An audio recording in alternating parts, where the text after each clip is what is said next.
याद रखो तानपात, यदि पुत्र वियोग में मेरी पुत्र वधू को कुछ हो गया तो तुम मेरे शाप से नहीं बच पाओगे। पिताश्री सुनिए तो सही। मैं कुछ नहीं सुनना चाहता। पिताश्री, पिताश्री मुझे इतना कड़ा डंडा दीजिए पिताश्री।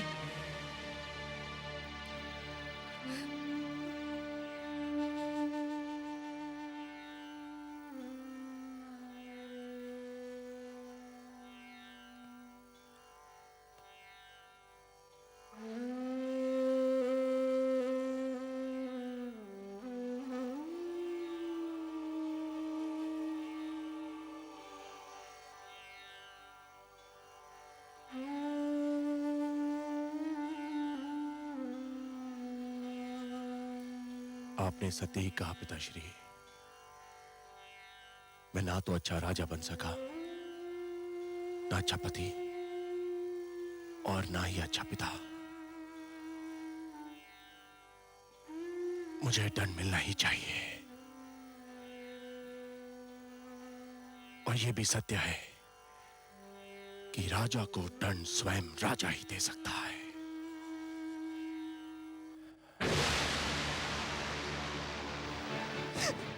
नहीं स्वामी, ये आप क्या कर रहे हैं? छोड़ दो, मुझे मर जाने दो। मेरे अपराध का यही दंड है, यही मेरा प्रायश्चित है। नहीं, पाप अपराध का प्रायश्चित नहीं होता। आत्महत्या पाप है और मैं आपको एक कदापि नहीं करने दूंगी।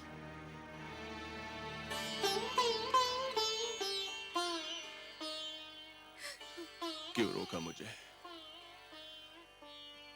मुझे मर क्यों नहीं जाने दिया? क्यों रोका मुझे? मेरी आंखों से बहने वाले पुत्र वियोग के अश्रुओं को तो आप पोंछ ना सके। मेरी मांग का सिंदूर पोंछ देना चाहते थे। गोद सूनी हो गई, मांग भी सूनी कर देना चाहते थे। पुत्र के लौटने की तो मैं प्रतीक्षा कर सकती हूँ। आपको कुछ हो जाए तो मैं क्या करूंगी? तो फिर मैं क्या करूं? मुझ में तो इतनी शक्ति भी नहीं है कि तुमसे क्षमा याचना कर सकूं। ऐसा ना कहिए महाराज। जब ऐसा ही है तो ऐसा क्यों ना कहूं? दोष तो मेरा ही था और दंड तुम भोग रही हो। पिताश्री ने आकर मेरी आंखें खोल दी, पर दुख तो इस बात का है कि आंखें तब खुली जब समय बीत चुका था। वर्षा तब हुई जब खेती सूख चुकी थी। अब भी समय है महाराज। पुत्र ध्रुव अभी दूर तक नहीं गया होगा। तो फिर ठीक है, मैं स्वयं जाऊंगा अपने पुत्र की खोज में। मैं स्वयं खोजूंगा अपने पुत्र ध्रुव को।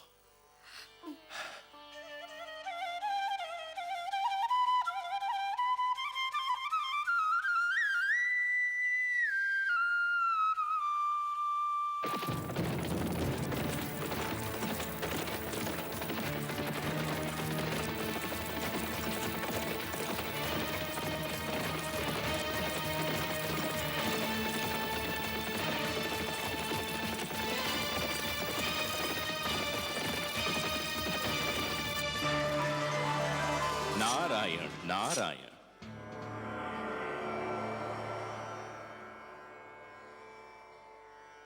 आज बहुत प्रसन्न दिखाई दे रहे हैं देवर्षि। प्रसन्न क्यों ना हूं सर्वेश्वर। धरती पर जब कोई अनुपम घटना घटती है तो मन इस प्रकार से खिल उठता है मानो बसंत बयार बहने से मधुबन। और आज तो मैंने वो दृश्य देखा जिसे देखकर मैं आनंद विभोर हो उठा। मुझे ज्ञात नहीं था कि कभी कभी किसी के कड़वे वचन भी कानों में अमृत रस घोल दिया करते हैं। तो अपनी प्रसन्नता हमसे नहीं बांटेंगे देवर्षि? आपसे क्या छिपा सकता हूं? आप तो विश्वव्यापी हैं। परंतु विश्वास कीजिए, आज महाराज मनु ने अपने पुत्र को ऐसी खरी खरी सुनाई कि मेरा मन तो झूम उठा। उत्तानपाद पर सुरुचि की मोह माया का जो रंग चढ़ा हुआ था, वो तो ऐसे उतर गया जैसे बरखा की बौछार पड़ने से वृक्ष पे जमी धूल उतर जाती है। मनु ने वही किया जो एक परिवार के सर्वे सर्वा को करना चाहिए था।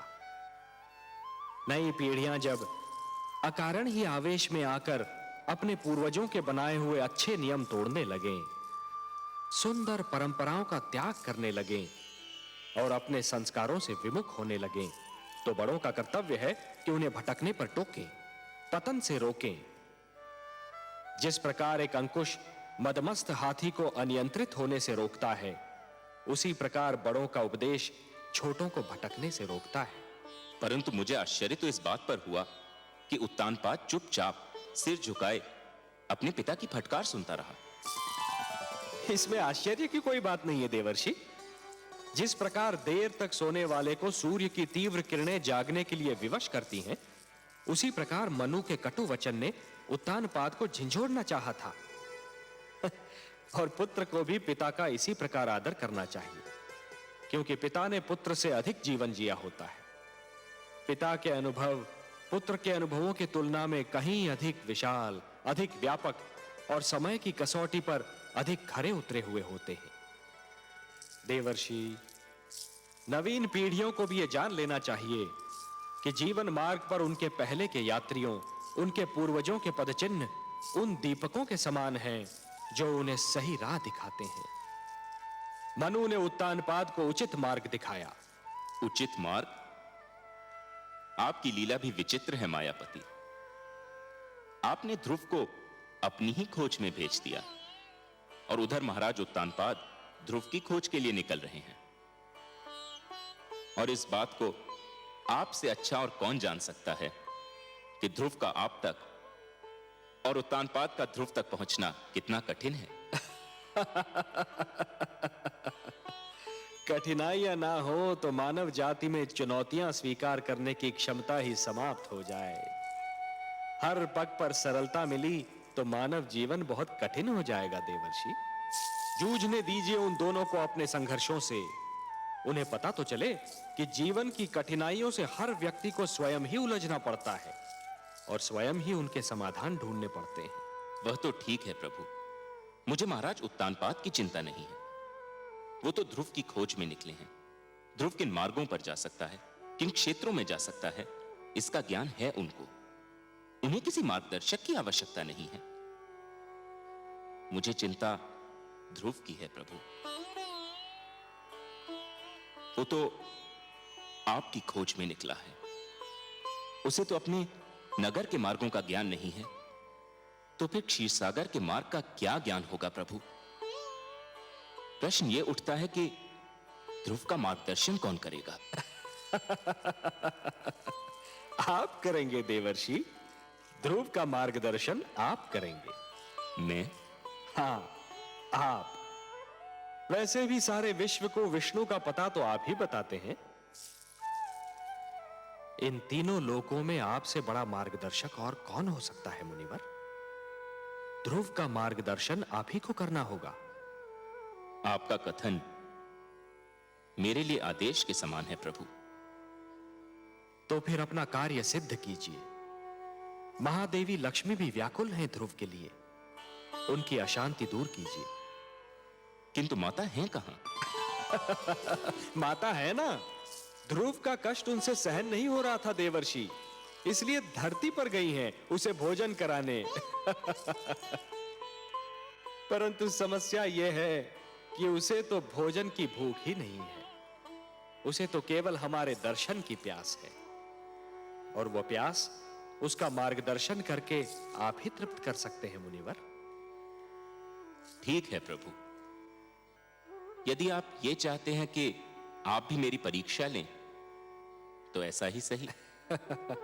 मैं चेष्टा करूंगा कि ध्रुव उस मार्ग पर चले जो उसके लिए शुभ हो, मंगलमय हो। नारायण नारायण।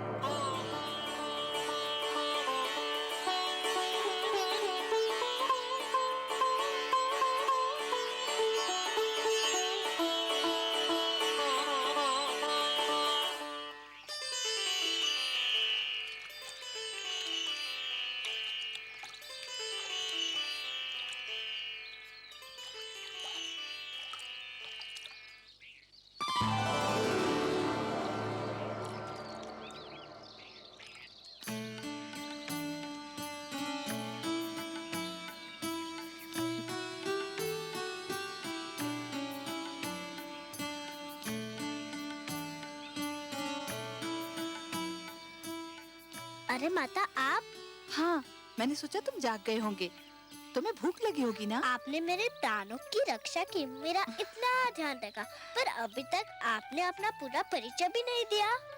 कहा ना कि माता हूँ। माता का परिचय क्या? माता तो एक नाते का नाम है, पर जिससे इस नाते का संबंध होता है उसका भी अपना एक नाम होता है। अच्छा, मेरा नाम तो सुनो, मेरा नाम विष्णु प्रिया है। विष्णु प्रिया अर्थात भगवान विष्णु की प्रिया। ये आप भगवान विष्णु की प्रिया है, तब तो आप ये भी जानती होंगी कि भगवान विष्णु कहाँ निवास करते हैं। नाम विष्णु प्रिया होने से कोई भगवान विष्णु की प्रिया थोड़ी ही हो जाती है। और यदि ऐसा होता तो इस समय भगवान विष्णु मेरे साथ होते और तुम्हें उनकी खोज में भटकना नहीं पड़ता। तुम्हारे लिए भोजन लाई हूँ, चलो इसे ग्रहण कर लो। मुझे क्षमा कर दो माँ, मैं जानता हूँ तुम मुझे खिलाए बिना भोजन नहीं करती थी, पर मैं भगवान विष्णु से मिले बिना तुम्हारे पास नहीं आ सकता। लो। धन्यवाद माते, मुझे भूख नहीं है। क्यों बेटे? पुत्र ध्रुव! ध्रुव! पिताश्री, पुत्र ध्रुव! पिताश्री आ रहे हैं, मुझे कहीं छुपा दो। क्यों बेटे? पिताश्री आ रहे हैं, मुझे देख लिया तो मुझे घर पकड़ ले जाएंगे। मैं घर जाना नहीं चाहता, मुझे कहीं छुपा दो माते, मुझे कहीं छुपा दो। चलो चलो मेरे साथ। ध्रुव!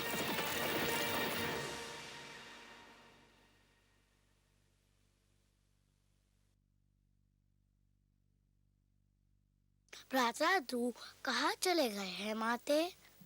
जहां भी गया हो, तुझे क्या करना है? मेरे लाल, जिस दिन तेरा जन्म हुआ था उसी दिन मैंने स्वप्न संजो लिया था कि राज मुकुट सिर्फ तेरे ही सर पर रखा जाएगा। उसी दिन मैंने मन में ठान ली थी कि राज सिंहासन पर सिर्फ तू ही बैठेगा, चाहे उसके लिए मुझे कुछ भी करना पड़े। भगवान की अपार कृपा है कि मुझे कुछ नहीं करना पड़ा। ध्रुव स्वयं ही चला गया। तेरी राह का एक ही कांटा था, वो भी दूर हो गया। परंतु पिताश्री तो उन्हें ढूंढने गए हैं। ढूंढने नहीं गए हैं पुत्र, ढूंढने का स्वांग रचा रहे हैं। नहीं तो संसार कहेगा कि पिता को पुत्र की चिंता ही नहीं। वास्तव में वो प्यार तो तुझसे करते हैं, और वो भी इसलिए कि तू मेरा पुत्र है। अब शीघ्र ही भोजन समाप्त कर ले, हमें बहुत से कार्य करने हैं।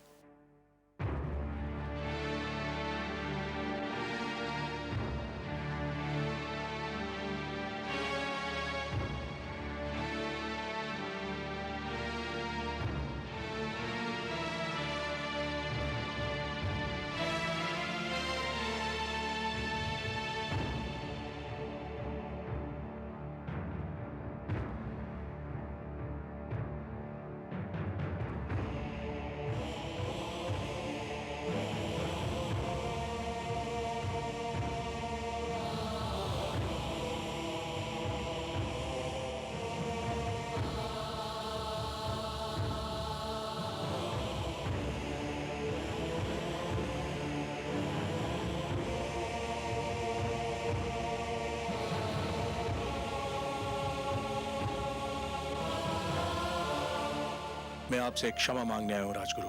क्षमा? मुझसे क्षमा? किस बात की क्षमा? मैं क्षमा मांगने आया हूं राजगुरु अपने उस भूल की कि मैंने आपका परामर्श ठुकरा दिया।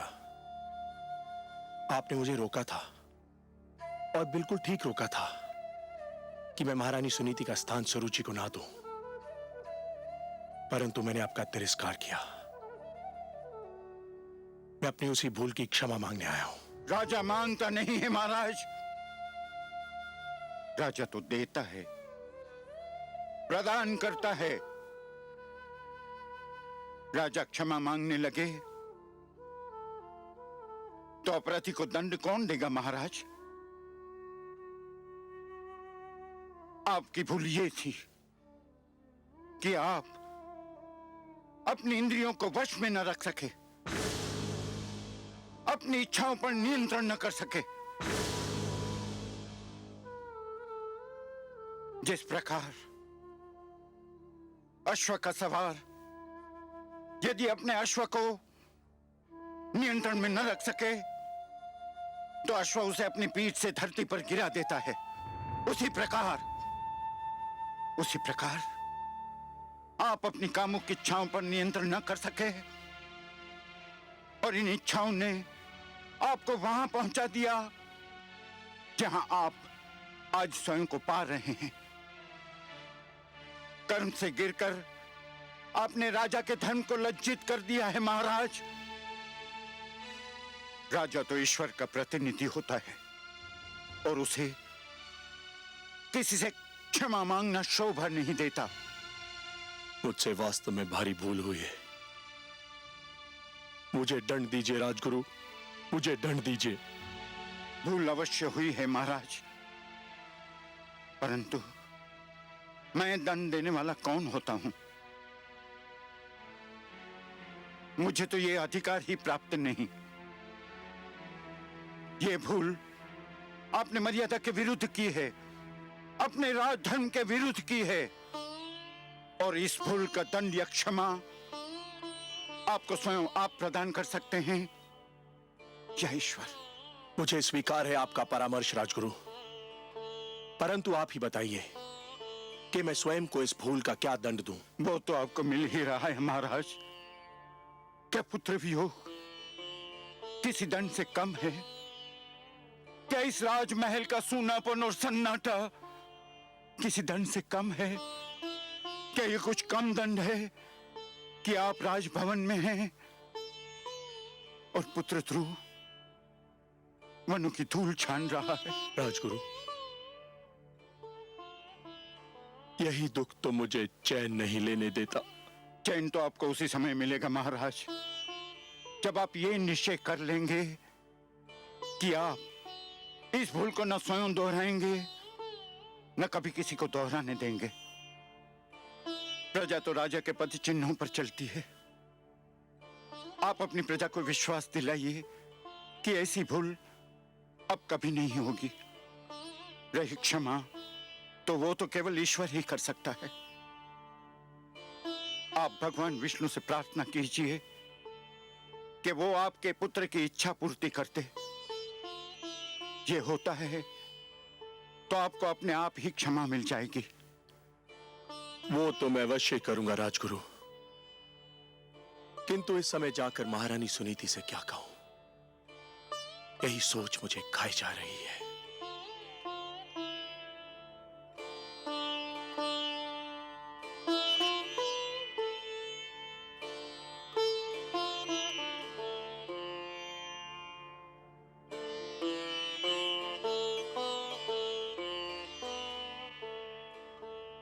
कुछ तो खा लीजिए महारानी जी।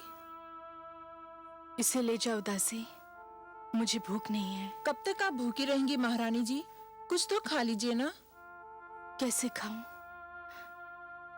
न जाने मेरे ध्रुव ने कुछ खाया होगा कि नहीं।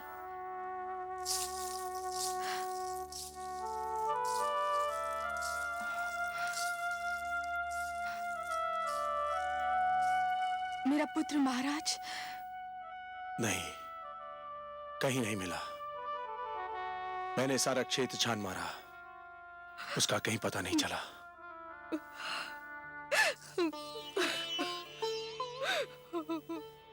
सुनीति, ये सब मेरा ही किया धरा है। दिग्विजय उतानपाद अपने अनंतपुर में पराजित हो गया। सरुचि के मोह जाल में आकर हमने आप पर और अपने पुत्र ध्रुव पर बड़ा ही अन्याय किया है। ऐसा ना कहे महाराज, ये सब मेरे भाग्य का खेल है। एक बार और चेष्टा करके देख लेते हैं। इस बार मैं भी आपके साथ चलूंगी। वनों में, पहाड़ियों में, घाटियों में, हर जगह उसे पुकारूंगी। कभी तो सुनेगा अपनी माँ की करुणा भरी पुकार, कभी तो सुनेगा। एक महारानी होकर आप भटकती फिरे। नहीं, ये उचित नहीं है। महारानी सुनीति एक कदापि उचित नहीं है। एक महारानी के लिए उचित नहीं, एक माँ के लिए तो उचित है। पुत्र ठोकरे खाता फिर रहा हो तो माँ को महल में चैन कैसे मिलेगा? देर हो गई तो वो हमसे और दूर चला जाएगा। चलिए महाराज, चलिए।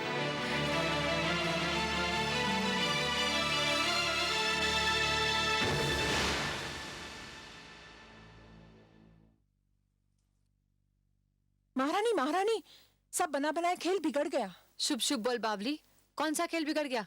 महारानी सुनीति ने महाराज का मन एक बार फिर जीत लिया है। क्या? ये तू क्या कह रही है? स्पष्ट बता, क्या हुआ? मैं वहीं से चली आ रही हूँ। पुत्र शोक ने महाराज को व्याकुल कर दिया है।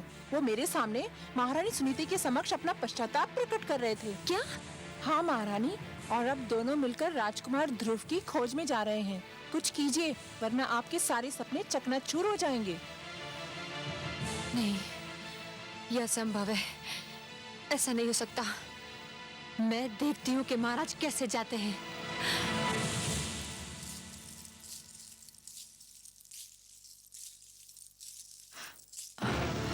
आप कहाँ जा रहे हैं महाराज? क्यों? क्या मुझे कहीं जाने के लिए तुम्हारी आज्ञा की आवश्यकता है? हम अपने पुत्र को ढूंढने जा रहे हैं, जो केवल तुम्हारे कारण राजमहल छोड़कर चला गया है। हम दोनों मिलकर अपने पुत्र को ढूंढेंगे। ये अचानक पुत्र मोह कैसे उमड़ आया महाराज? पिताश्री ने आकर मेरे नेत्र खोल दिए हैं। मुझे आज ज्ञान हुआ है कि परिवार में पिता का क्या महत्व होता है। मैं भटक गया था, पिताश्री ने मुझे सत्य का मार्ग दिखाया है, और अब मैं इस मार्ग को कदापि नहीं छोड़ूंगा। कान खोलकर सुन लीजिए महाराज, मैं आपको कहीं नहीं जाने दूंगी। तू मुझे जाने नहीं देगी? तू रोकेगी मुझे? हाँ, मैं रोकूंगी आपको, क्योंकि मैं आपकी पत्नी हूँ। तू पत्नी नहीं, पत्नी के रूप में हमारे परिवार के सुख चैन, हमारी एकता और हमारे प्रेम की शत्रु है। महाराज, तू उस चमकती रेत के समान है जो प्यासे यात्री को दूर से जल तो दिखाई देता है, परंतु पास आने के बाद पता चलता है कि वो जल नहीं, केवल रेत है। पिताश्री ने आकर मुझे इस मोह जाल से मुक्त कर दिया है। तेरे मोह में फंसकर मैं अपनी देवी समान धर्म पत्नी को भूल चुका था, अपने आप को भूल चुका था। तो ये कहिए ना कि सुनीति ने अंत में आप पर अपना रंग जमा ही लिया। मैं सब समझती हूँ, इसी ने आपको मेरे विरुद्ध भड़काया है। ये बेचारी शोक की मारी किसी को क्या भड़काएगी? इसके मन में तो पुत्र वियोग की अग्नि दहक रही है, पर तू क्या जाने इस दुख को? यदि तेरा उत्तम कहीं चला गया होता तो तुझे ज्ञान होता कि पुत्र वियोग क्या होता है। ये आप क्या कह रहे हैं महाराज? भगवान के लिए इतने अशुभ बोल अपने मुंह से ना बोलिए। भगवान ना करे कि वो कहीं चला जाए। वो केवल आपका ही नहीं, मेरा भी पुत्र है। उसने मेरी कोख से जन्म नहीं लिया तो क्या हुआ? माता कहकर तो वो मुझे भी पुकारता था। मैं तो यही सोचती थी कि ध्रुव के जाने के बाद उत्तम ही हमारे घर का दीपक है। ध्रुव को तो मैं खो चुकी हूं। उत्तम भी अगर कहीं चला गया तो हमारा क्या होगा? देख लिया तुमने, ये है माता, ऐसी होती है ममता। और एक तुम हो कि ध्रुव हरदम तुम्हारी आंखों में कांटे के समान खटकता रहता था। तुम यही चाहती थी ना कि ये राजमहल तुम्हारा हो जाए, यह ऐश्वर्य तुम्हारा हो जाए, मेरे राजकोष, मेरे सिंहासन पर तुम्हारा अधिकार हो जाए। तो ले, मैं सब कुछ तुम्हें देता हूं और सुनीति को लेकर अपने पुत्र की खोज में जा रहा हूं। यदि वो हमें ना मिला तो हम भी लौट कर नहीं आएंगे। तू बिठा ले अपने पुत्र को राज सिंहासन पर और जैसे चाहे वैसे राज कर। हम जा रहे हैं। चलिए महारानी सुनीति। महाराज,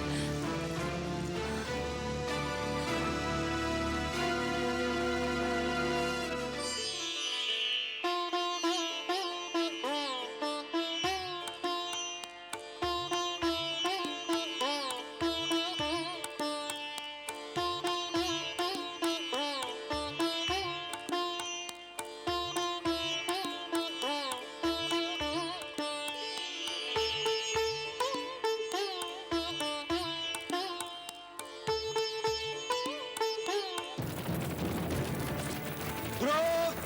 ध्रुव! पुत्र ध्रुव! ध्रुव!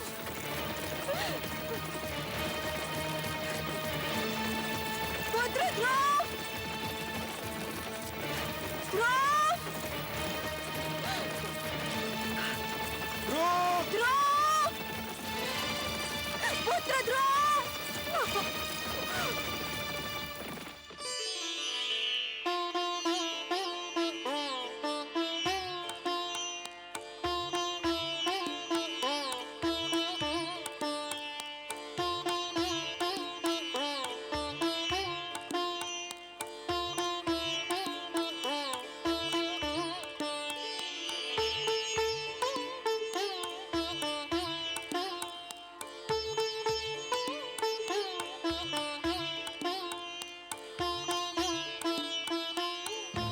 नारायण नारायण।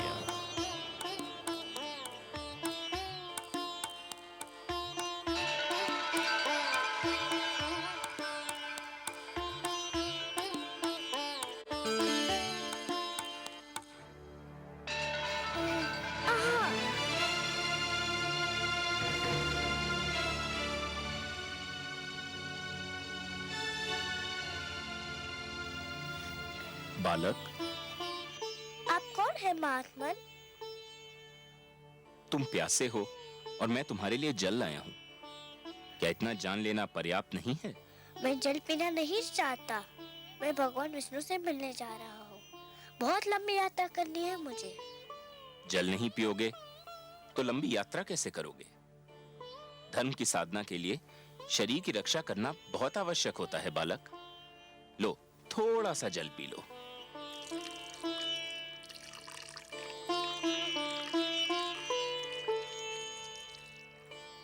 आप जो भी हो, भगवान विष्णु की खोज में यदि मेरा पथ निर्देश कर दे तो आपकी बहुत कृपा होगी। तुम जितने कोमल हो पुत्र, तुम्हारा संकल्प उतना ही कठोर है। इस कड़ी धूप में कुम्हला जाओगे। मेरी बात मानो पुत्र, घर लौट जाओ। मैं तो समझा था कि आप मेरा मार्गदर्शन करेंगे। मार्गदर्शन ही तो कर रहा हूं। देखो, यहाँ से एक मार्ग तुम्हारे घर की ओर भी तो जाता है। वो भी मिलता है, मुझे घर लौट जाने को कहता है। कोई भी भगवान विष्णु का पता नहीं बताता। मैं उनसे मिले बिना घर नहीं जाऊंगा। ये जानकर भी नहीं कि तुम्हारी खोज में तुम्हारे माता पिता दिशाएं छान रहे हैं। आपको किसने बताया? मैं तो तुम्हें भी बता सकता हूँ। बता क्या, मैं तो तुम्हें दिखा भी सकता हूँ। देखना चाहोगे? देखो। माते! संभलिए महाराज। आप कौन है? आप मेरे माताजी के पास ले जा सकते हैं, तो फिर भगवान विष्णु के पास भी ले जा सकते हैं। मुझे बताइए, आप कौन है? मैं नारद हूँ बालक, देवर्षि नारद। बारंबार प्रणाम आपको करता हूँ देवर्षि नारद। मुझे बताइए, भगवान विष्णु कहाँ रहते हैं? भगवान विष्णु तो क्षीर सागर में शेषनाग की शैया पर निवास करते हैं पुत्र। चलिए, ले चलिए मुझे क्षीर सागर। यही तो समस्या है पुत्र। क्या समस्या है? कोई प्राणी जीते जी क्षीर सागर में नहीं जा सकता। क्षीर सागर में मनुष्य की आत्मा जा सकती है, उसका शरीर नहीं। जब तक कोई प्राणी इस जीवन के बंधन में बंधा है, तब तक वो क्षीर सागर नहीं जा सकता। मृत्यु के पश्चात ही वहां जाया जा सकता है बालक। पर मैं तो जीते जी उनसे मिलना चाहता हूँ। मैं मृत्यु से नहीं डरता, किंतु मैं उनसे मिले बिना मरना नहीं चाहता। तुमने तो मुझे चक्कर में डाल दिया पुत्र। एक बात कहूँ देवर्षि, अवश्य कहो पुत्र। मनुष्य तो मृत्यु के पश्चात ही उनसे मिल सकता है, पर वे स्वयं तो किसी भी जीवित प्राणी से मिल सकते हैं ना? मेरी बुद्धि की परीक्षा मत लो। तुम क्या कहना चाहते हो बालक? यही कि यदि मैं उनके पास नहीं जा सकता, पर वो तो मेरे पास आ सकते हैं ना? हाँ, ये तो संभव है, किंतु इसके लिए बड़ी कड़ी तपस्या करनी होगी। करूँगा, करूँगा, कड़ी से कड़ी तपस्या करूँगा। सोच लो बालक, बड़ी कठिन राह है ये, कष्ट ही कष्ट है इस राह में। भगवान विष्णु के दर्शन के लिए मैं हर कष्ट हंस के सह लूंगा। पहले तुमने मुझे प्रणाम किया, अब मैं तुम्हें, तुम्हारे साहस, तुम्हारे दृढ़ निश्चय को प्रणाम करता हूं। इतना छोटा बालक और इतना बड़ा संकल्प, इतना साहस। अच्छा तो सुनो, तुम्हें उस वन में जाना होगा, दूर अंदर तक। वहां जाके तुम्हें एक मंत्र का जाप करना होगा, निरंतर, तार तोड़े बिना। जाप एक पल के लिए भी नहीं टूटना चाहिए। मुझे मंत्र दीजिए। कहो, ओम नमो भगवते वासुदेवाय। ओम नमो भगवते वासुदेवाय। ओम नमो भगवते वासुदेवाय। ओम नमो भगवते वासुदेवाय। ओम नमो भगवते वासुदेवाय। ओम नमो भगवते वासुदेवाय। ओम नमो भगवते वासुदेवाय। ओम नमो भगवते वासुदेवाय। ओम नमो भगवते वासुदेवाय। ओम नमो भगवते वासुदेवाय। देवर्षि, माते प्रणाम।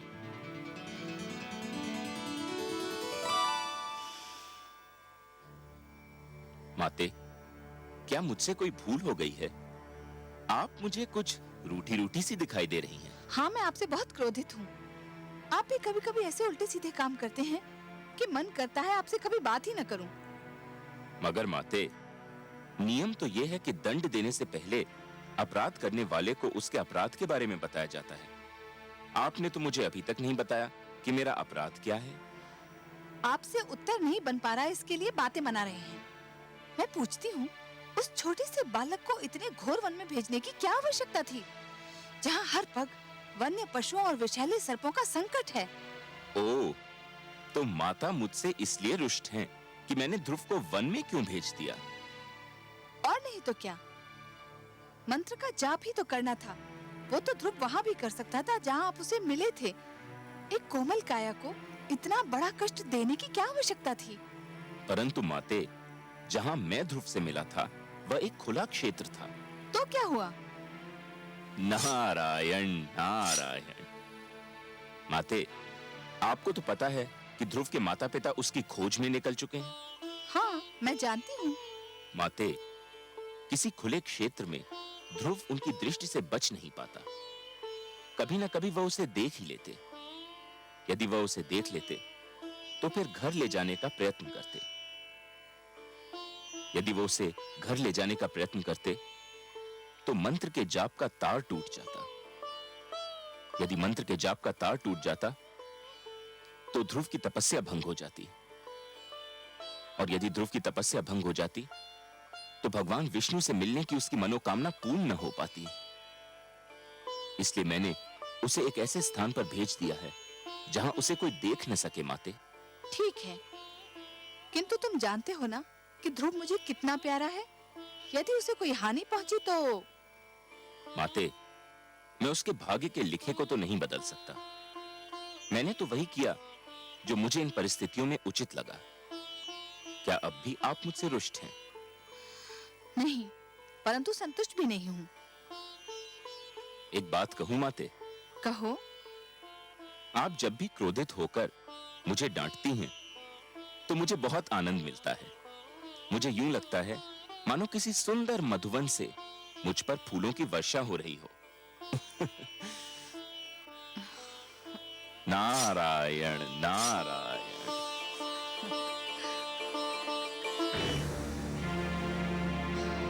ओम नमो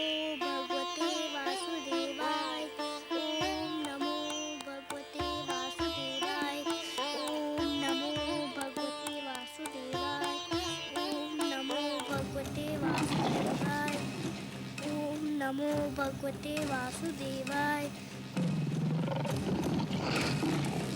ओम नमो भगवते वासुदेवाय। ओम नमो भगवते वासुदेवाय। ओम नमो भगवते वासुदेवाय। ओम नमो भगवते वासुदेवाय। ओम नमो भगवते वासुदेवाय। ओम नमो भगवते देवाय। ओम नमो भगवते वासुदेवाय। ओम नमो भगवते वासुदेवाय। ओम नमो भगवते वासुदेवाय। ओम नमो भगवते वासुदेवाय। ओम नमो भगवते वासुदेवाय। ओम नमो भगवते वासुदेवाय। ओम नमो भगवते वासुदेवाय। ओम नमो भगवते वासुदेवाय। ओम नमो भगवते वासुदेवाय। नारायण नारायण। आइए देवर्षि आइए, स्वागत है आपका। बताइए, तो क्या आपकी कृपा दृष्टि हुई ध्रुव पर? क्या आपका मार्गदर्शन मिला उसे? ध्रुव का मार्गदर्शन आपने भी किसके पास भेज दिया था मुझे? वो बालक है ना, न जाने किस मिट्टी का बना हुआ है। देखने में तो छोटा सा है, परंतु संकल्प इतना दृढ़ कि बड़े बड़ों की बुद्धि चकरा जाए। इतनी छोटी सी आयु में इतनी महान अभिलाषा, और अब इस बात पर अड़ा हुआ है कि भगवान को स्वयं ही उसके पास आना पड़ेगा, और इसके लिए कुछ भी सहने को तैयार है। प्रभु, उसका मार्गदर्शन करते करते तो मैं अपना मार्ग भूलते भूलते बचा। उसे मेरे मार्गदर्शन की आवश्यकता नहीं लगती प्रभु। आप ठीक कह रहे हैं देवर्षि, आप ठीक कह रहे हैं। पतंगा जब दीपक पर अपना सर्वस्व न्योछावर करने की ठान लेता है तो केवल एक ही वस्तु उसका मार्गदर्शन कर सकती है, दीपक की लौ और उस पर मर मिटने की इच्छा। फिर यही उद्देश्य उसका पूर्ण जीवन बन जाता है। ध्रुव के मन में जिस संकल्प ने जन्म लिया है देवर्षि, उस संकल्प की पूर्ति के लिए उसका मार्गदर्शन भी वही संकल्प करेगा। उस संकल्प के अतिरिक्त और कोई उसका मार्गदर्शन कर ही नहीं सकता। एक बात पूछने को मन कर रहा है जनार्दन। तो संकोच क्यों कर रहे हैं देवर्षि? पूछिए ना। हे विश्वेश्वर, जब ध्रुव के संकल्प से ही उसका मार्गदर्शन होना था, तो फिर उसके मार्गदर्शन के लिए आपने मुझे क्यों भेजा? यदि चंद्रमा उदित ही न हो देवर्षि, तो अंधियारी रात्रि के यात्री को कौन बताए कि उसकी यात्रा किस दिशा में होनी है? आपने चंद्रमा बनकर ध्रुव की आकांक्षा को दिशा दे दी देवर्षि। यह कोई साधारण और सरल कार्य नहीं था। मैं जानता था कि यह कार्य केवल आप ही कर सकते हैं देवर्षि, केवल आप, क्योंकि आप सृष्टि के सबसे श्रेष्ठ मार्गदर्शक हैं। जो आपने किया वो केवल उचित ही नहीं था, बल्कि सराहनीय भी था। आपकी सराहना के लिए बहुत बहुत धन्यवाद नारायण। किंतु माता लक्ष्मी कभी मुझे सराहें, लगता है ये मेरे भाग्य में नहीं लिखा है। मैं जानता हूं देवर्षि, आपने जो किया उससे माता लक्ष्मी यदि रुष्ट नहीं तो संतुष्ट भी नहीं है। यही कहना चाहते हैं ना आप? आपसे क्या छिपा है अंतर्यामी। हां, माता मुझसे अप्रसन्न है। वो विवश है देवर्षि, अपनी ममता के कारण विवश है वो। उनसे तो किसी की पीड़ा नहीं देखी जाती, और फिर ये पीड़ा तो उसकी है जिसे उन्होंने स्वयं अपना पुत्र मान लिया है। इसलिए आप पर थोड़ा सा क्रोधित हो गई थी। और फिर क्रोध का प्रदर्शन भी तो अपनों से ही किया जाता है ना देवर्षि। आपको अपना समझती हैं, आप पर कृपालु हैं, इसलिए कभी कभी आप पर अपने क्रोध के पुष्प भी बरसाती रहती हैं। आपको भी तो आनंद मिलता है इससे। आपने मेरे मन की बात कह दी प्रभु। सच पूछिए तो माता के मुख से यदि कटुवचन भी निकले तो उनसे मधु की बूंदें टपकती दीख पड़ती हैं। किंतु माता अभी देवलोक लौटी नहीं क्या? ममता चिंता का दूसरा नाम है। आपने तो ध्रुव को भेज दिया वन में, अब माता का मन तड़प उठा कि कहीं वन के पशु उसे कोई हानि न पहुंचा दे। इस समय वो ध्रुव की रक्षा का प्रबंध करने शिव भार्या पार्वती से मिलने कैलाश पर्वत गई।